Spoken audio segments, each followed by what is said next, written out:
So then also, what do we have, thus far this whole time? Well, in the U.S. we've got about 500 deaths.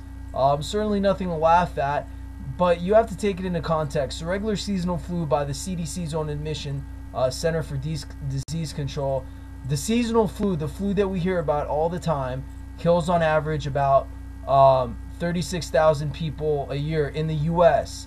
And here we have a swine flu that's only killed 500, and there's mass hysteria, vaccines, everyone's got to take them and whatnot. So that's red flags all over the place. Here's what Mike Adams said. They call him the Health Ranger. He has his own website. Very learned, researched person in all the health fields and whatnot. As to the origin of the swine flu, and it's a misnomer to call it the swine flu, first of all. If you've read any of the articles closely, any of the specific reports, it's actually 1 part swine, 1 part human, and 2 part bird flu. All a very complex mix.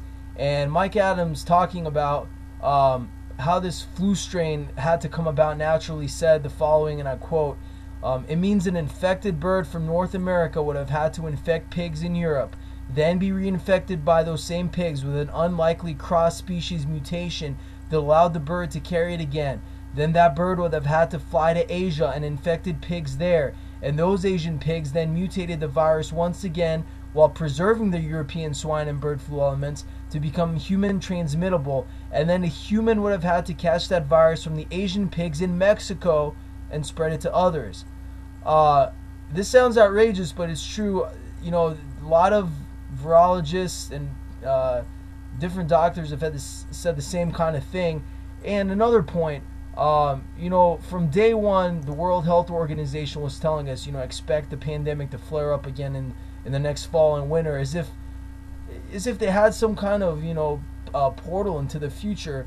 And that goes against common scientific knowledge that as a virus like this spreads, as it mutates, it actually loses its intensity and loses its punch. Instead, we're led to believe the opposite. So, red flags all over the place. I'm just getting started explaining all these red flags.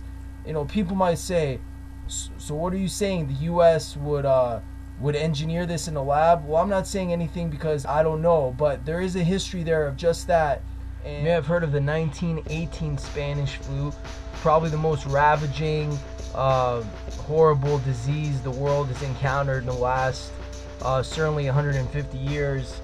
50 to 100 million people died, 500 million people, or a third of the world's population, became infected. Anyways, when people started doing research on this, including famous historians like Alfred Crosby and whatnot, they found it actually originate at Fort Riley military base in Kansas. That's nice to know. What about the famous 1976 swine flu that caused national hysteria? President Gerald Ford implemented a national vaccine program. I don't need another flu shot. I had a flu shot last year. A swine flu epidemic may be coming. Swine flu shot? Well, I don't know. I've been thinking about it. It could make you very sick. Swine flu? Man, I'm too fast today to catch me. You'll want to be protected. I'm the healthiest 55-year-old you ever seen. Hey, I play golf every weekend. Get a shot of protection. The swine flu shot. Joe brought it home from the office. He gave it to Betty and one of his kids, and to Betty's mother. But Betty's mother went back to California the next day. On her way to the airport, she gave it to a cab driver, a ticket agent, and one of the charming stewardesses. At school, Joe's kid gave it to some other kids, and Mrs. Merrill got it and gave it to her husband. In California, Betty's mother gave it to her best friend, Dottie. But Dottie had a heart condition and she died. But before she died, Dottie gave it to her girlfriend, the mailman, the paper boy, and the vet when she went to pick up her chihuahua. If a swine flu epidemic comes, this is how it could spread. You'll want to be protected, especially if you're elderly or chronically ill. Get a shot of protection. The swine flu shot. There's more of that government psyops I was talking about, just striving at people's subconscious to make you want to do something that you might not want to, creating a hysteria out of nothing.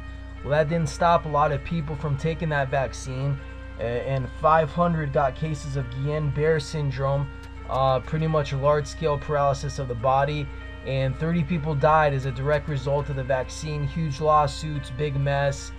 And you know, where did that 1976 swine flu start at? Well, none other than Fort Dix military base in New Jersey. Soldiers were the first ones infected. It's all admitted, all in the news. You can look it up. That's where it started.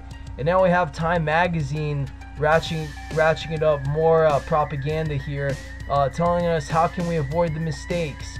Well, I'm not sure how that's going to happen because we haven't changed any of our approaches. The same criminals and shady characters are telling us we're in trouble. The same companies are making the vaccines.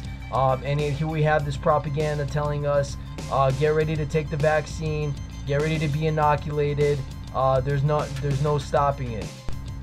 Almost all the pandemics, all these flu problems, diseases, killings, deaths, situations, almost all of them either originated army bases, government laboratories, or just some unexplainable accident that never really gets resolved. Here in 2005, we have the 1957 Asian flu, which killed 2 million people worldwide, was accidentally released from 3,700 labs in a basic flu testing kit. No rhyme or reason, no explanation, just an accident. That's what we're told to believe. This accident is even scarier. Late last year, before this whole swine flu thing started, Baxter, major international vaccine company based in the US, sent out flu vaccines all over the world, including to the Czech Republic. And when they tested it on ferrets, right before they administered it to humans, they found out all the ferrets died right away. And it turns out the vaccine contained a very dangerous bird flu strain and a human strain as well, which had the vaccines gone out to humans and these two strains merged, it could have easily caused a global pandemic. Just by the stroke of luck was it discovered when the ferrets died. And what are we told? Oh, it's just an accident.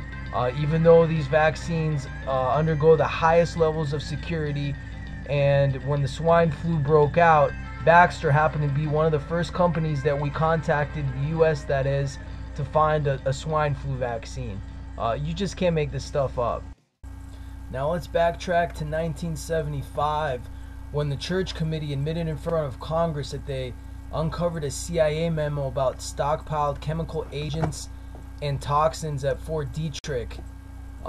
They planned on using all of these materials, which included anthrax, encephalitis, tuberculosis, lethal snake venom, shellfish toxin, and half a dozen lethal food poisons, which the committee learned had been shipped in the 1960s to Congo and to Cuba to try to assassinate Patrice Lumumba and Fidel Castro, unsuccessful attempts by the CIA. Then the San Francisco Chronicle reported on January 10th, 1977 that CIA operatives linked to anti-Castro terrorists introduced African swine fever virus into Cuba in 1971. It was the first time this flu hit the Western Hemisphere, and the UN called it the most alarming event of 1971. Cuba responded by slaughtering 500,000 pigs. And then an intelligence source also told the Chronicle, quote, that early in 1971 he was given the virus in a sealed, unmarked container at Fort Gulick, an army base in the Panama Canal Zone. The CIA also operates a paramilitary training center for career personnel and mercenaries at Fort Gulick. The source said he was given instructions to turn the container with the virus over to members of an anti-Castro group. And then all of these different shady events started sort of a wave of diseases and problems in Cuba. In 1980, they got hit with swine flu again. Their tobacco crop was destroyed by this mysterious blue mold, and